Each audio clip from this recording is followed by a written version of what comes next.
sudah betul. Di sini Rasulullah SAW dia tunjukkan dasar kita berkeyakinan kepada Allah. Sekalipun ada persamaan tadi, waktu ditanya orang-orang Yahudi bahwa siapa yang menciptakan langit dan bumi dengan isinya, maka dia jawab di dalam Al-Quran, man khalaqas samawati wal ardh la yaquluna Allah. Siapa yang menciptakan langit dan bumi dan isinya ini? Dia mengatakan Allah. Persis orang Islam yang ikut kepada Rasulullah SAW. Bedanya, di mana letak bedanya? Tadi apa yang dikatakan itu sudah benar. Tapi simpelnya kita percaya dengan Allah ini, kemudian kita berkeyakinan bahwa Allah itu besar, kemudian seluruh aktivitas kita adalah harus diserahkan kepada Allah. Apa dasarnya dalam Al-Quran? Allahus Samad. Allah tempat bergantung, Allah tempat meminta, Allah tempat mengadu, seluruhnya kita akan serahkan di situ. Bangga dia. Kapan tidak Allahus Samad, maka di sini bisa merusak akidah kita. Bisa, mungkin ada unsur persamaan. Mungkin nanti kita akan merugi. Ternyata kita adalah menyamai dengan orang-orang Yahudi atau orang-orang. Jadi Allah sangat penting. Saya contoh Malasaki. Kok Malasaki harus Anda salat baru minta kepada Allah. Atau tidak mampu salat, jelas minta kepada Allah dulu, kemudian ikhtiar. Kalau orang ikhtiar dulu baru minta, tidak. Ya Allah, saya sakit, saya mau sakit. Engkau yang maha kuasa segala-galanya. Berangkatlah. Setelah ada berobatnya, dia berhenti, maka itu ikhtiar. Tapi harus Anda dulu minta kepada Allah Samad. Bukan berikhtiar. Jangan berikhtiar bahwa kesana berobat nanti pula tidak ditinggalkan Allah. Inilah akidah Ahlus Sunnah wal Jamaah yang diikuti oleh para sahabat. Allah Samad. Allah itu adalah tempat mengadu, tempat meminta. Itulah perbedaan kita. Kalau orang Yahudi tidak ikhtiar, lebih dulu dia bekerja. Nanti stres kalau dia ada, baru dia kalau dia sedang tidak. Makanya ketenangan jiwa seorang yang beriman yang betul akidahnya jauh lebih tenang dibanding orang yang bekerja seperti tadi. Apa saja? Contoh kecil yang dicontohkan oleh para sahabat yang sering saya sampaikan, apa ini? Bagaimana sahabat bersama dengan Rasulullah? Sandalnya saja untuk satu ikhtiar, lalu dia lapor kepada Allah, kemudian ikhtiar mencari. Ada. Ya Allah, sandal saya putus. Kemudian dia jalan, ikhtiar. Tiba-tiba di tengah jalan ada yang serahkan sandal. Ikhtiar. Begitu harus keyakinan kita sebagai orang yang beriman yang berpegang kepada Ahlus Sunnah wal Jamaah. Itulah yang ditanyakan oleh Jibril.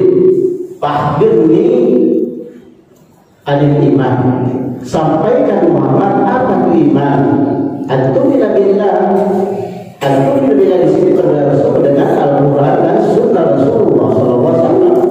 Jadi jangan samakan Yahudi.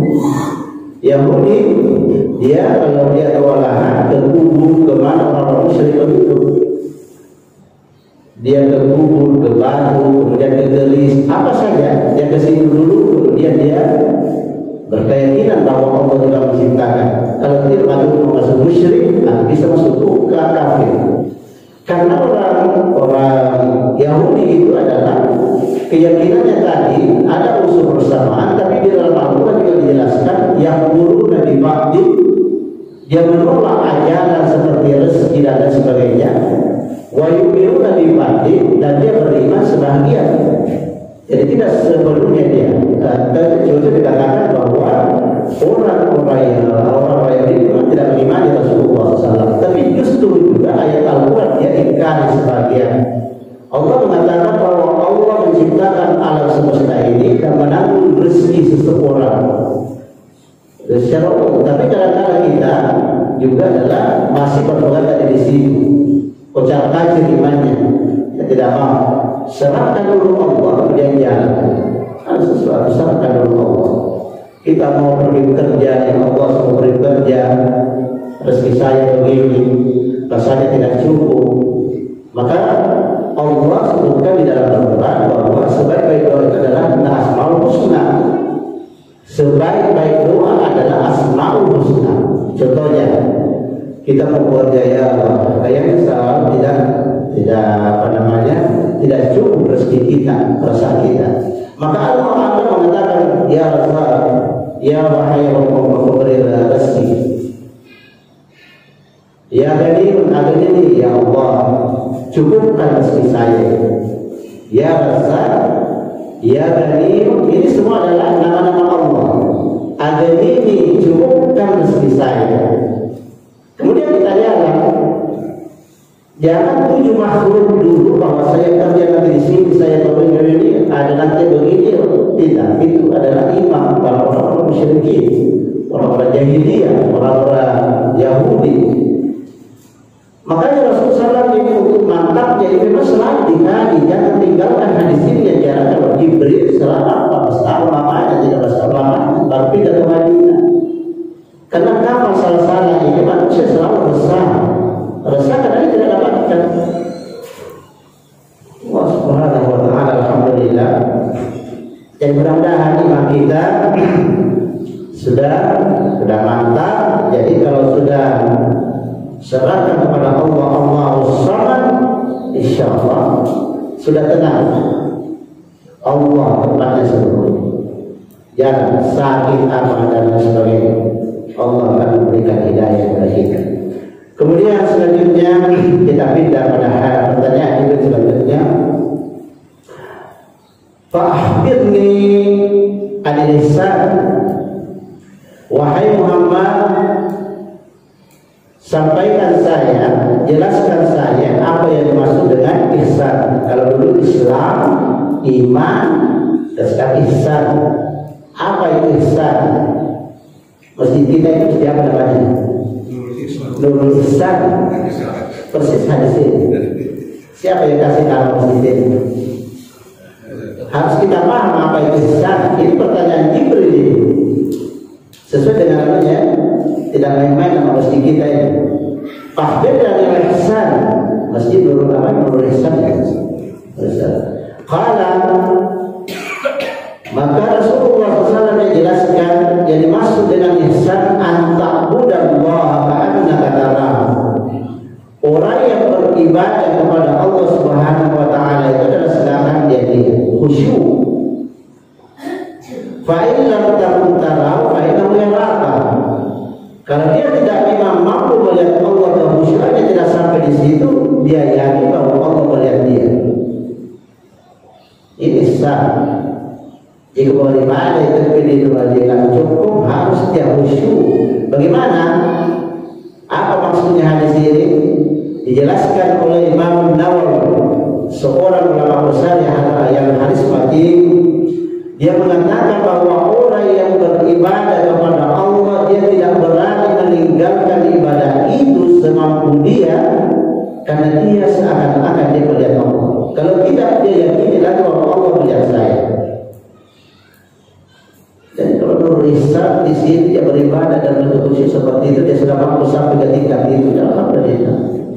Contohnya, dulu dia terlalu sujud, ini yang paling benar. Dia itu 5 kali mereka dia paham lagi. Sudah masuk tingkatan ihsan, dia itu 5 kali masuk paham.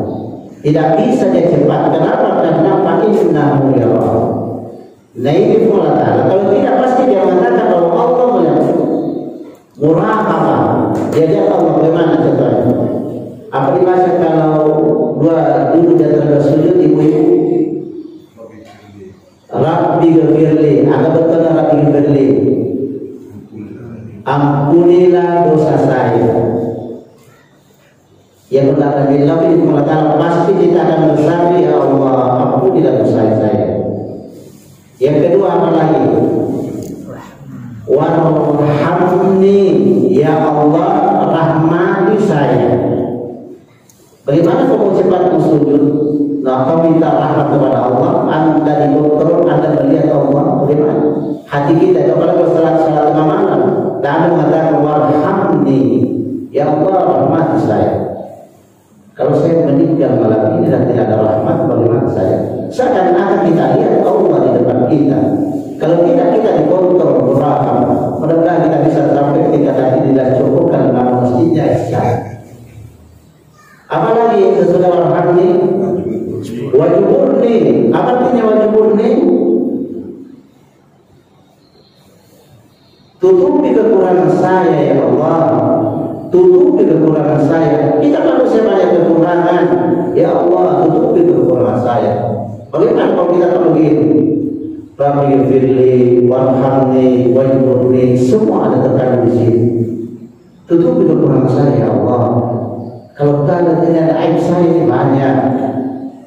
Bagaimana kamu sulit cepat? Dan kau akan melihat Allah di depan di sini. Lama kamu begini. Sudah wajiburni apa lagi? Warfa'ni, angkat derajat saya ya Allah. Kalau bukan Allah yang mengangkat derajat kita, bagaimana kita manusia? Kita mengadu kepadanya. Maka ya Anda melihat Allah. Mata hati kita berperasaan bahwa Allah kita lihat di depan kita. Kalau tidak, Allah keluar. Ini sifat moral dan ini yang dibutuhkan latihan. Butuhkan latihan. Apa lagi warfa'ni? Apa? Wahdini, ya Allah, berikan petunjuk, berikan hidayah. Kalau bukan petunjuk ya Allah, saya tidak mampu datang ke masjid. Kalau bukan hidayah Allah, tidak mungkin kita duduk di sini. Buat apa kita duduk di sini? Dorongan dalam hati kita tuh duduk di sini. Kalau bukan hidayah Allah, tidak mungkin kita pergi salat berjamaah, tidak mungkin kita bisa mengaji, tidak mungkin kita bangun tengah malam salat, tidak mungkin.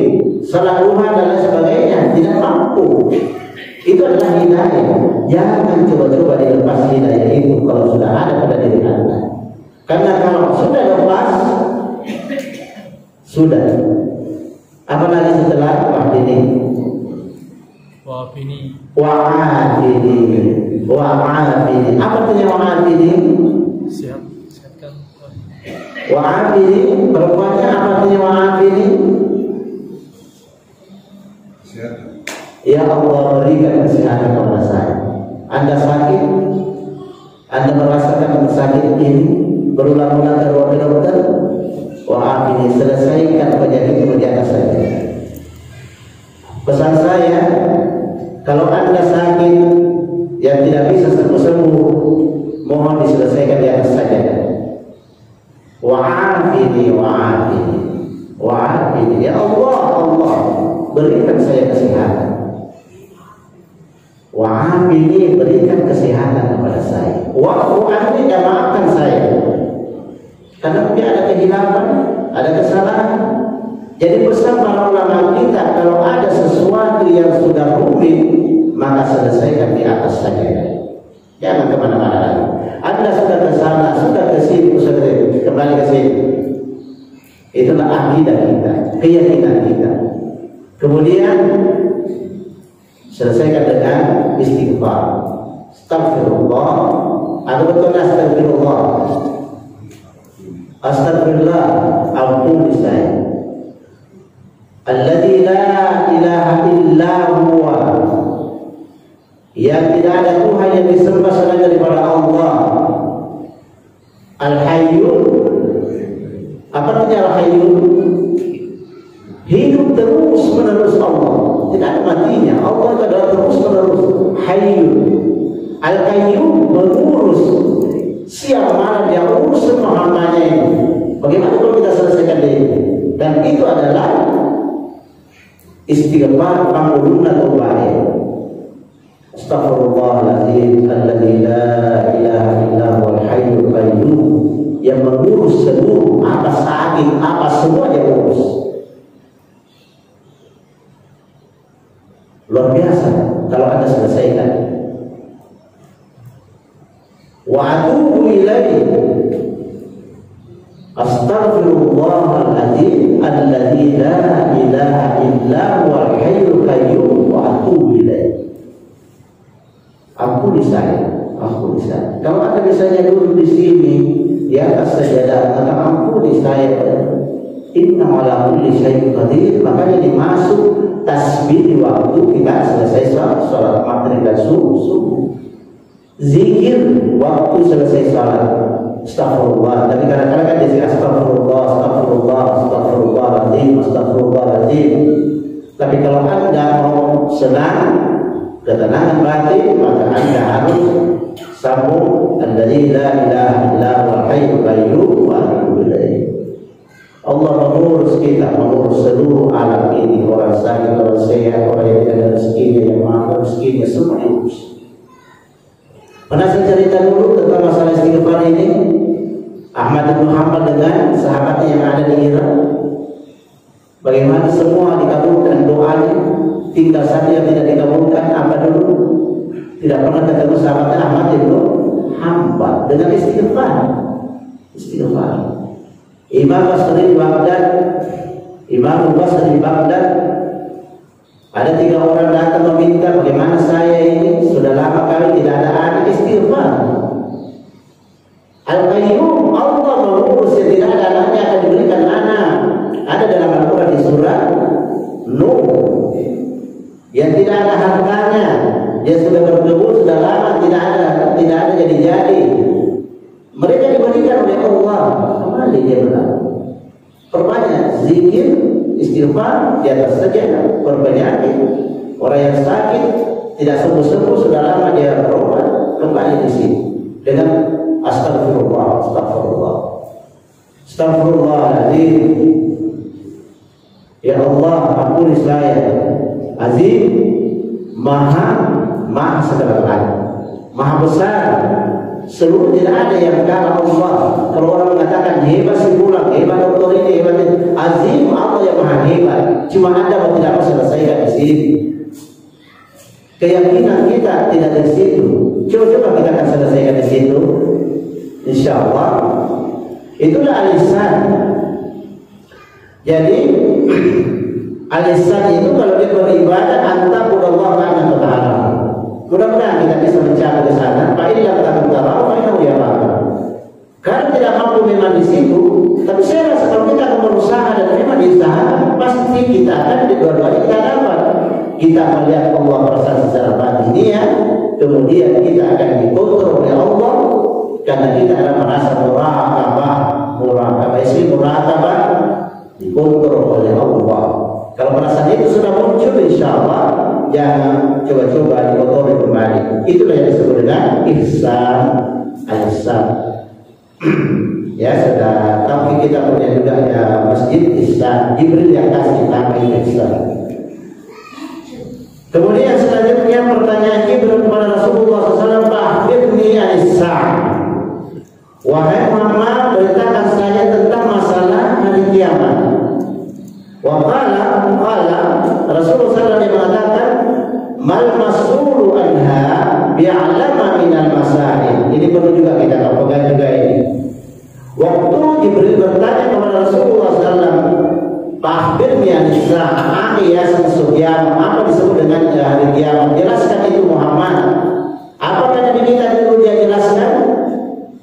Apakah Nabi dia menjelaskan waktu itu ditanya tentang masalah kiamat sebagaimana al-Islam dia jelaskan, al-Islam dia jelaskan, al-Iman dia jelaskan tentang masalah hari kiamat? Apakah Rasulullah dia jelaskan?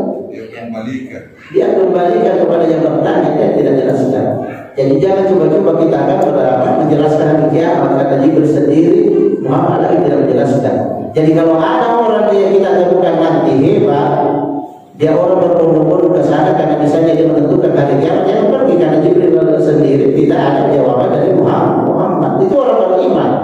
Harus diyakini. Pak ini terbatas kalau karena dia kelebihan dan tahu ya. Misalnya kan mau pasal bahasa Korea ada kemana ditembakkan ada. Pada itu tidak mungkin dia paham di situ karena Jibril sendiri tidak menjawab masalah ini. Tentang ditanya bahwa apa yang disebut dengan hari kiamat. Mal mas'ulu an bi alama min as-sa'il. mal mas'ulu anha, apa yang ditanyakan tentang masalah ini Anda lebih tahu daripada saya. Jadi itu jawabannya kalau tentang masalah hari kiamat. Tadi malam saya berikan pengajian juga, langsung dia katakan bahwa yang masuk dengan sah adalah hari kiamat dari pembalasan. Sedangkan Muhammad tidak jawab, Allah menjawab. Di sini Allah Subhanahu wa taala kembali yang jelaskan bahwa innallaha indahu ilmus sa'ah. Ini Allah mengatakan sesungguhnya ilmu tentang hari kiamat itu adalah milik Allah. Tidak usah coba-coba menjelaskan bahwa terjadi begini akan terjadi begini, tidak. Tunggu saja. Thaqulat as-samawati wal ardi la taqimu illa baqta. Hari kiamat itu diadakan tak disangka-sangka. Jadi makanya minta istiqamah beribadah karena kita tidak tahu hari kiamat kapan dia datang. Illa baqta, kecuali dia tiba-tiba. Pelita ya. Waktunya di Palu bagaimana? Tiba-tiba masih setan dengan tamaman ini kalau sudah. Seperti dunia juga ini kalau sudah tiba-tiba dia ini sudah. Illa baqta. Kecuali dia datang dengan secara tiba-tiba. Wa ma yudrika la'anna as-sa'ata takunu qariba. Tahukah kamu boleh jadi kiamat itu sudah dekat waktunya. Bisa juga sudah dekat. Cuma kita tidak tahu kapan kapan datangnya. Jadi hari kiamat ini adalah tidak ada yang paham, tidak ada yang tahu. Jadi kalau ada orang yang hebat tentang masalah kiamat ini, jangan, karena nanti juga saya tidak baca teksnya karena bacanya jelas. Ada orang nanti yang mengatakan bahwa hari kiamat dia sudah tahu. Siapa itu adalah ada orang nanti, ada golongan nanti dia tahu bahwa hari kiamat akan datang. Siapa itu? Dajjal nanti dia menawarkan kita bahwa harus beriman karena kiamat tidak lama lagi datang. Bagaimana Dajjal ini?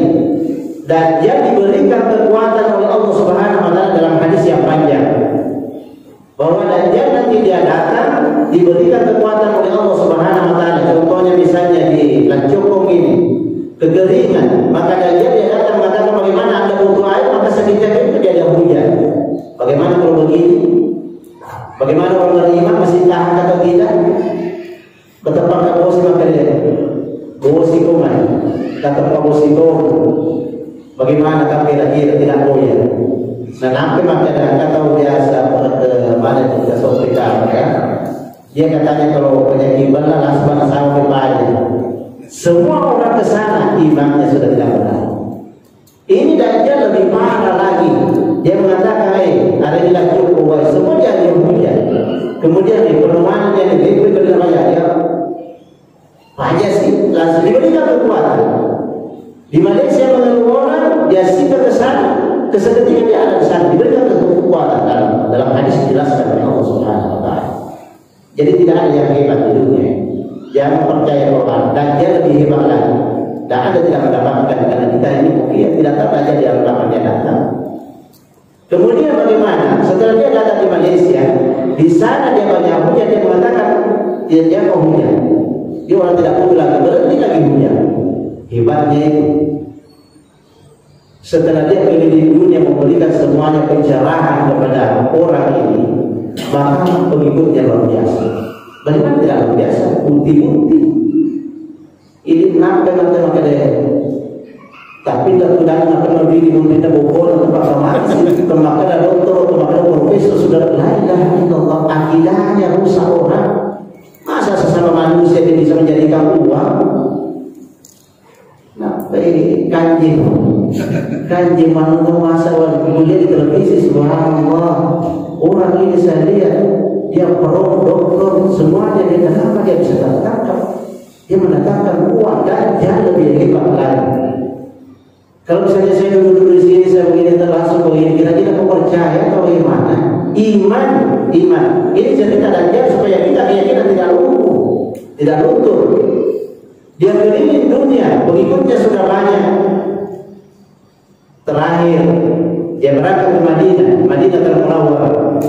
Dia tunjuk seorang pemuda, coba lihat, pemuda orang Arab, dia tunjuk, coba lihat, saya adalah Tuhan, pengikut saya sudah banyak yang ikut. Maka karena hadis ini sudah dipaparkan di majelis, di pengajian di Madinah, dia mengatakan kamu dajjal, bukan kamu Tuhan. Dia katakan saya Tuhan, lihat pengikut saya. Sedunia dia ikut, tetap pemuda ini mengatakan kamu dajjal. Saya tidak yakin karena ada hadis disampaikan oleh Rasulullah Sallallahu Alaihi Wasallam. Maka pada waktu itu diberikan hakikat masjid, diberikan kekuatan. Dia potong orang itu, dia katakan sudah mati. Dan kemudian dia katakan hidup kembali, maka dia hidup kembali. Yang kedua, digeragahi, terpisah. Orang mati bisa dihidupkan, diberikan kekuatan oleh Allah. Dajjal. Jadi perlu kita yakini hadis ini. Kemudian yang kedua, orang pemuda ini tidak mau mengaku bahwa bukan kamu Tuhan, dan tetap Dajjal ini dia mengatakan Tuhan. Bagaimana waktu itu dia suruh hidup kembali ini, dia sudah tidak bisa lagi. Akhirnya tanah haram Madinah ini adalah bergetar dan dia terlempar keluar.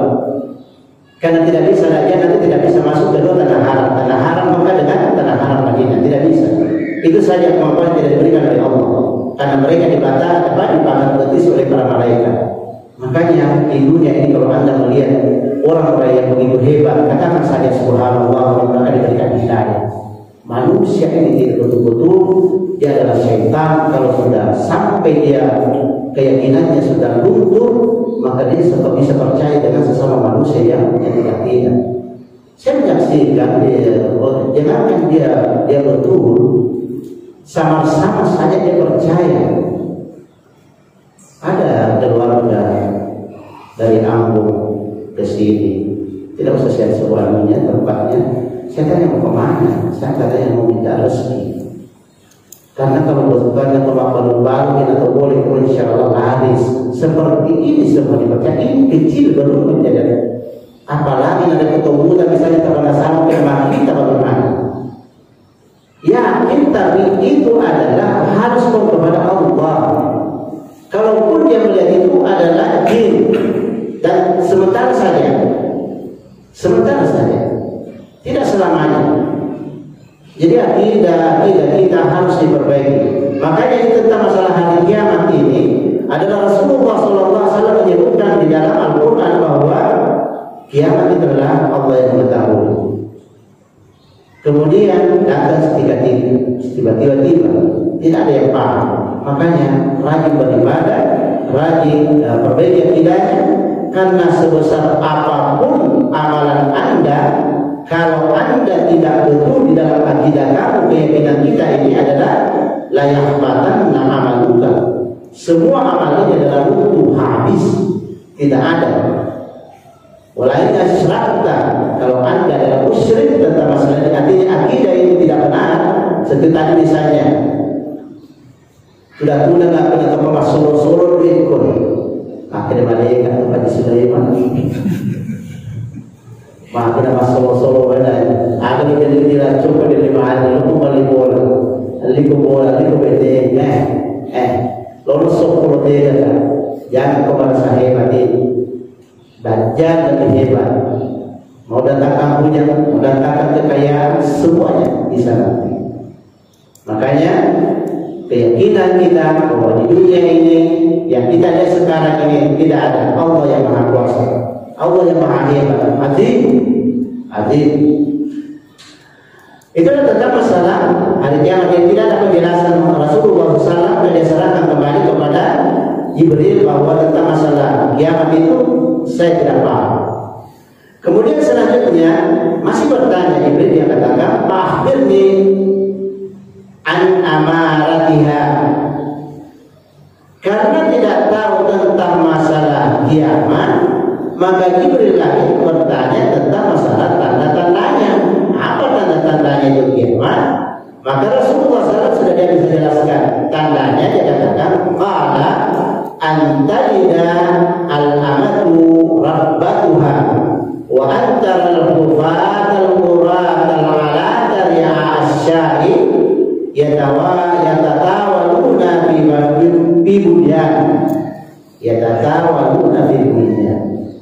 tandanya. Kalau tadi tentang masalah kiamat tidak ada yang paham. Tapi kalau tandanya sudah ada. Dia mengatakan antalidal amatu rabbatuha. Kalau Anda sudah melihat ini saja bahasa biasa. Kalau Anda sudah melihat pengembala kambing, artinya orang miskin, melihat orang miskin, orang di bawah berlomba-lomba mendirikan gedung-gedung, beli mobil, beli kendaraan. Kalau dulu contoh unta yang begitu hebat di hadapan para raja-raja, misalnya para penguasa, dan dia merasa di situ adalah berbangga-bangga untuk mendirikan ini tekomono di hotel ini, di Masoro sudah berbangga-bangga seperti itu. Di mana kau dari mana? Saya sudah 5 kali umrah, dia berada di hotel ini, setelah kembali saya mobil ini, orang sudah berbangga-bangga di situ. Dia tidak sadar bahwa itu adalah tanda-tanda kiamat. Kalau orang sudah berbangga-bangga begitu, sama dengan masjid. Masjid di sana sudah hebat, kita sudah punya ini, berbangga-bangga semua orang. Dan dia merasa senang dengan kebanggaan-kebanggaan itu, maka itulah tanda-tanda kiamat kata Rasulullah SAW. Kalau tadi tentang masalah tanda kiamat tidak tahu, tapi tanda sudah ada katanya apabila manusia sudah berlomba-lomba di situ. Coba di era kita sudah lihat semua negara yang paparkan ini bangunannya ini, dunia ini nomor 1 dan nomor 1 sudah ada tanda-tanda. Dan orang bisa berbangga-bangga dengan perasaan itu. Dan ini bukan hanya kalau dulu memang kerajaan yang sering berbangga-bangga. Sekarang tidak. Dari pengembala kambing, artinya orang miskin, dia sudah berbangga-bangga karena dia sudah sampai derajat di situ. Kalau Anda melihat gedung sudah banyak, kemudian berbagai-bagai kendaraan sudah, dan dia orangnya sudah berbangga-bangga, maka itulah tanda-tanda kiamat kata Rasulullah SAW. Dan kemudian coba lihat bertanya istri kita misalnya dia sudah penampilan yang tidak benar, itu semua tanda-tanda ini. Makanya para laki-laki sampaikan dia bahwa jangan kau berpakaian seakan-akan kau keluar dengan berbangga-bangga kalau tanda kiamat. Selain antara kufat al-murat al-malat ya asyab komite sepakat di BB. Ini bahasa biasa.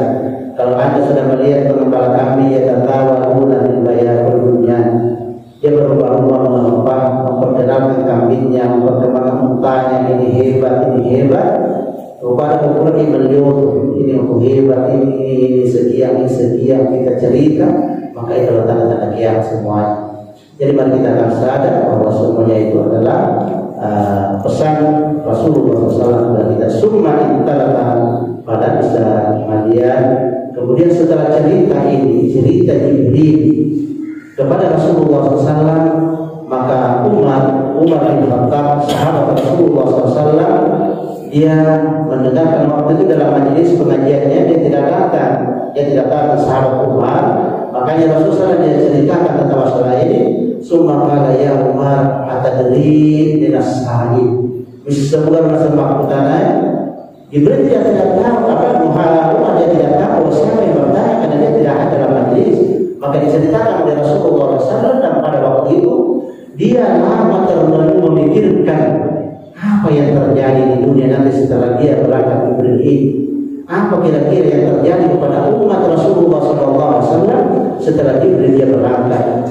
Qala fa'innahu Jibril, maka Jibril dia berkata, ataku yu'allimukum dinakum. Dia datang ya Umar, dia datang Jibril kepada kita semuanya ini untuk mengajarkan agama kepada kita. Jadi apa yang diceritakan tadi itu mulai dari Islam, tentang masalah iman, tentang masalah Islam, tentang masalah kiamat, kemudian tentang masalah tanda-tandanya, itu adalah masuk semua dalam bidang agama. Ini agama Allah Subhanahu wa taala.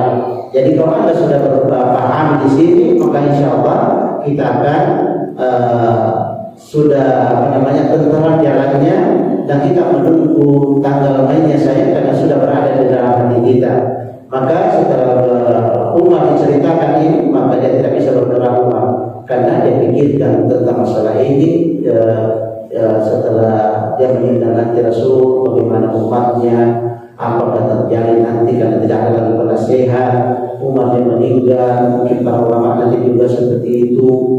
Ulamanya nanti sudah tidak ada lagi bisa diharapkan, karena dia mungkin sudah ada ulama daulah, ulama ummah, dia banyak mungkin nanti orang-orang yang pintar, ya dia ulama negara, apa maunya negara dari situ. Kemudian ada ulama ummah, apa yang mau mungkin kita bisa tidak bekerja di negara, tapi kita misalnya yang berpendidikan, apa maunya umat kita akan turuti saja. Tidak ada lagi ulama billah. Sedangkan di sini yang dimaksud dengan ulama billah adalah apa kata hadis, apa kata Al-Quran, dan tegakkan terus. Tapi itu sudah tidak mampu di akhir zaman.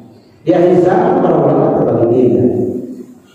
Ulama daulah, negara, dia berisiko dengan negara, artinya dalam pemerintah. Ulama ummah dia sibuk dengan umat, bagaimana apa maunya umat, dia turuti apa dia pakai di masyarakat, apa dimacuin, buat tidak dikasih tahu bahwa ilmunya begini. Ulama billah sudah susah kan dicari. Ulama billah ini apa kata Al-Quran, apa kata hadis, itulah yang dicari. Maka inilah umat, dia lama dia baru dia jawab bahwa kata semuanya adalah tentang masalah agama kita, kemaslahatan kita, bagaimana setelah kita akan meninggalkan dunia ini. Jemaah sekalian, alhamdulillah hadis ini yang kedua sudah selesai. Jadi baru dua hadis yang kita baca tentang masalah dia, dan yang kedua adalah perkataan Umar tentang masalah agama Allah Subhanahu wa taala. Kemudian selanjutnya mungkin ada yang mau bertanya, ada yang mau ditanyakan tentang masalah ada dua hadis ini, silakan. Kalau tidak, kita akan izin pagi ya. Keluar sedikit. Kebetulan ini masih Rabiul Awal, bulan Maulid. Oh iya. Banyak yang sering tanya, ya, apa perbedaan Maulid dengan Maulud? Biasa. Maulid dengan Maulud. Maulid hanya bahasa saja, kalau bahasa secara bahasa bisa. Maulid sama. Berarti secara bahasa beda. Cuma yang perlu dipahami di sini kan kita akan saya katakan. Tidak usah saja di sini Maulid. Tahun berapa kita sudah lama Maulid. Maulud sama. Nanti kalau mau dijelaskan dipanjang juga. Tahun berapa kan munculnya Maulid atau Maulud? Di zaman Salafin Ayyubi. Tahun berapa? Kira 322 Hijriah. Perempuannya di belakang karena selalu ikut Maulid. Berapa? Tahun berapa dia muncul? Selalu. Tahu nggak aja?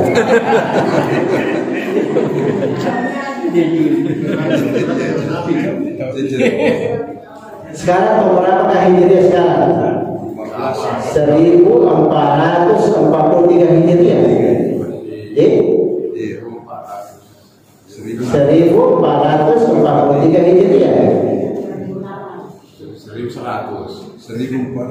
1443 Hijriah sekarang. Maulidnya kapan munculnya maulidnya itu? 1140. Hah? 1143. Kau 12 Rabiul Awal lahirnya Nabi. Tapi munculkah maulid yang muncul pada zaman Nabi atau tidak? Tidak. Hah? 100. Kita harus baca sejarah, bukan hadis lagi. Sejarah Nabi. 3 abad setelah matinya Nabi. Pada zaman Nabi tidak ada, pada zaman sahabat juga tidak ada. Jadi munculnya kapan ini?